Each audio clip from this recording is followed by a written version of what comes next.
Magandang araw Pilipinas, narito na ang 2D at Square Chess or 3D Lotto 2 PM draw, February 9, 2025.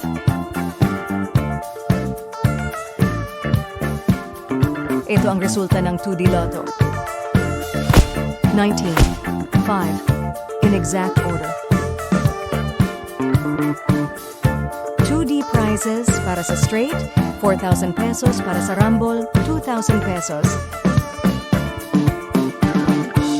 Ito ang resulta ng Square Chess o 3D Lotto.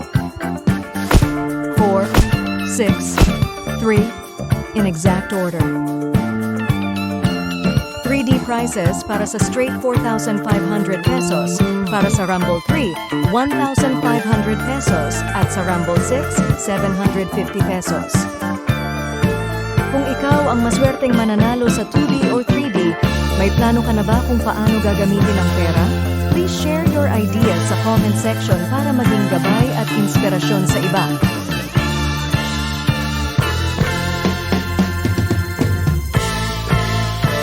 Huwag kalimutang mag-like and subscribe.